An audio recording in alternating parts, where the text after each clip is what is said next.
ఓం నమో వెంకటేశాయ. అందరికీ నమస్తే అండి. Welcome back to my channel Tirumala talks. నేను మీ లక్ష్మీ పూజిత. తిరుమల యొక్క డైలీ అప్డేట్స్కి స్వాగతం. తిరుమల దర్శనానికి సంబంధించిన లేటెస్ట్ అప్డేట్స్ కోసం మన ఛానల్ యొక్క టెలిగ్రామ్ గ్రూప్లో మరియు వాట్సాప్ ఛానల్లో జాయిన్ అవ్వగలరు. ఆ గ్రూప్ యొక్క లింక్ అనేది ఈ వీడియో కింద డిస్క్రిప్షన్లో మరియు కామెంట్ సెక్షన్లో ఇవ్వటం జరిగింది. ఈరోజు ఈ వీడియోలో మనం ఈరోజు తిరుమల దర్శనం యొక్క వివరాలను గురించి, అలాగే తిరుమలలో ఒక ఘోర అపరాధం జరిగిందండి. సీఎం చంద్రబాబు నాయుడు గారు కూడా దీని మీద స్పందించడం జరిగింది. ప్రస్తుతం మొత్తం న్యూస్ ఛానల్స్లో కూడా తిరుమల గురించి ఆ న్యూసే వస్తుందండి. కాబట్టి తిరుమలలో అసలేం జరిగింది అన్న పూర్తి వివరాలను గురించి, అలాగే భక్తులు అడిగే కొన్ని ముఖ్యమైన దర్శనానికి సంబంధించిన సందేహాలను, వాటి యొక్క సమాధానాలను గురించి కూడా తెలుసుకుందాము. కనుక వీడియోని చివరి వరకు చూడండి. ముందుగా నిన్న అంటే సెప్టెంబర్ 19వ తేదీన తిరుమలలో స్వామివారిని మొత్తం 68,835 మంది భక్తులు దర్శనం చేసుకున్నారు. అందులో స్వామివారికి మొత్తం 25,883 మంది భక్తులైతే తలనీలాలను సమర్పించారండి. నిన్నటి రోజున తిరుమలలోని శ్రీవారి హుండీ యొక్క ఆదాయం అనేది 4,96,00,000 రూపాయలు. ఈరోజు కూడా ఎటువంటి దర్శనం టికెట్లు లేకుండా నేరుగా భక్తులను ఫ్రీ దర్శనానికి అనుమతిస్తున్నారండి. ఇలా టికెట్స్ లేకుండా నేరుగా వెళ్ళే దర్శనానికి ప్రస్తుతం 24 గంటల సమయం అనేది పడుతోంది. అలాగే తిరుపతిలో ఇచ్చే సర్వదర్శనం టికెట్లను తీసుకొని దర్శనానికి వెళ్ళే భక్తులకు దర్శనానికి 5 గంటల సమయం పడుతోంది. 300 రూపాయల దర్శనం వారికి మరియు 500 రూపాయల దర్శనం వారికి దర్శనానికి 4 గంటల సమయం అనేది పడుతోంది. ఇక ఈరోజు కూడా చిన్న పిల్లల సుపదం ఇన్ఫాంట్ దర్శనం అనేది ఉందండి. ప్రస్తుతం సుపదం ఇన్ఫాంట్ దర్శనానికి 1 గంట సమయం, అలాగే విఐపి బ్రేక్ దర్శనం టికెట్లు కలిగి ఉన్న భక్తులకు కూడా దర్శనానికి 1 గంట సమయం అనేది పడుతోంది. మొత్తం మీద ఇప్పుడు శుక్ర, శని, ఆదివారాలు కావడంతో భక్తుల యొక్క రద్దీ అనేది చాలా ఎక్కువగా ఉందండి. ఫ్రీ దర్శనానికి కంపార్ట్మెంట్లు, క్యూ లైన్లన్నీ నిండిపోయి కృష్ణతేజ సర్కిల్ వరకు కూడా, తిరుమల కొండపైన కృష్ణతేజ సర్కిల్ అని ఉందండి, ఆ సర్కిల్ వరకు కూడా క్యూ లైన్ అనేది వ్యాపించి ఉంది. క్యూలో భక్తులు వేచి ఉన్నారు. ఈరోజు కొత్తగా ఫ్రీ దర్శనం క్యూలోకి ఎంటర్ అయ్యే భక్తులకు మొత్తం దర్శనమై బయటికి రావడానికి 1 రోజు మొత్తం పడుతుంది. అంటే రేపు ఉదయం మీరు దర్శనమై బయటికి వస్తారు. మొత్తం 24 గంటల సమయం అనేది పడుతోంది. కనుక చిన్న పిల్లలు ఉన్నవారు, వయోవృద్ధులు దర్శనానికి వెళ్ళడానికి ఈ భక్తుల యొక్క రద్దీ అధికంగా ఉంది కదా, దీనికి తగినట్టుగా మీ యొక్క దర్శనాన్ని ప్లాన్ చేసుకుని వెళ్ళటం మంచిది. ఇప్పుడు తిరుమలలో ఒక ఘోర అపరాధం అయితే జరిగిందండి. అదేంటంటే గత ప్రభుత్వంలో తిరుమలలో లడ్డూ తయారీలో నెయ్యికి బదులుగా అనిమల్ ఫ్యాట్ అంటే జంతువుల నుంచి తీసిన కొవ్వుని లడ్డూ తయారీలో వాడారని తెలిసింది.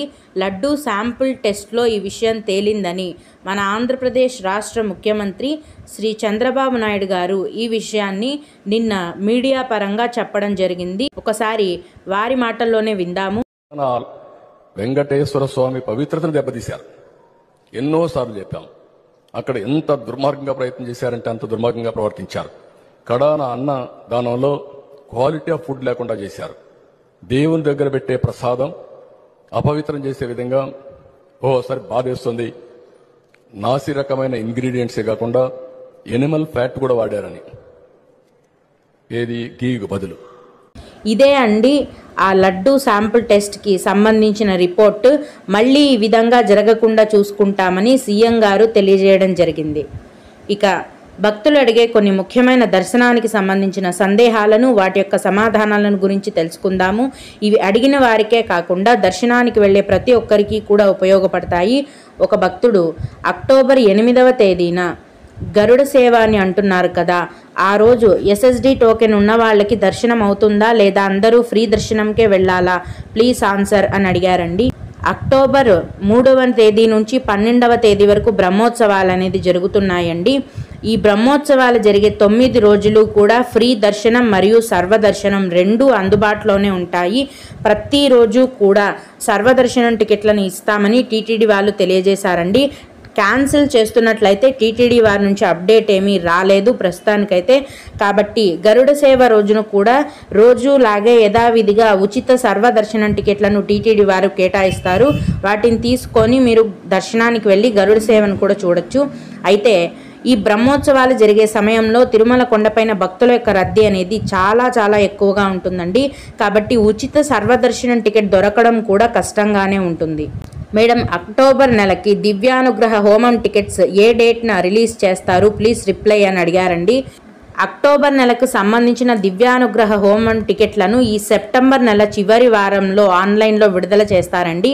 అయితే కరెక్ట్గా ఏ తేదీన విడుదల చేస్తారనేది టీటీడీ వారి నుంచి ఇంకా సమాచారం రాలేదు. వచ్చిన వెంటనే నేను ముందుగా మన ఛానల్లో మీకు తెలియజేస్తాను. అలాగే ఇంకొకరు, అమ్మ అంగప్రదక్షిణం దర్శనం టికెట్ ఎప్పుడు వదులుతారో చెప్పగలరా అని అడిగారండి. ప్రస్తుతం అంగప్రదక్షిణం దర్శనం టికెట్లు అనేది నవంబర్ నెల వరకు ఆన్లైన్లో విడుదల చేసేసారు. అన్నీ కూడా ఫుల్ అయిపోయాయి. ఆ తర్వాత 2024 డిసెంబర్ నెలకు సంబంధించిన అంగప్రదక్షిణం టికెట్లను ఈ సెప్టెంబర్ 23వ తేదీన ఉదయం 10 గంటలకు ఆన్లైన్లో విడుదల చేస్తున్నారండి. కరెక్ట్గా ఆ తేదీన ఆ టైంకి మీరు రెడీగా ఉంటే రిలీజ్ అయిన వెంటనే మీరు బుక్ చేసుకోవచ్చు. ఓం నమో వెంకటేశాయ. మీకు కూడా ఈ విధంగా ఏవైనా సందేహాలు ఉన్నట్లయితే ఈ వీడియో కింద కామెంట్ సెక్షన్లో తెలియజేయగలరు. నేను వాటికి ఖచ్చితంగా రిప్లై ఇవ్వడానికి ప్రయత్నిస్తాను. ఇవి ఇవాల్టి తిరుమల అప్డేట్స్. ఇలాంటి మరిన్ని వీడియోల కోసం నా ఛానల్ని సబ్స్క్రైబ్ చేసుకోండి. ఈ వీడియోని లైక్ చేసి షేర్ చేయగలరు. ఓం నమో వెంకటేశాయ.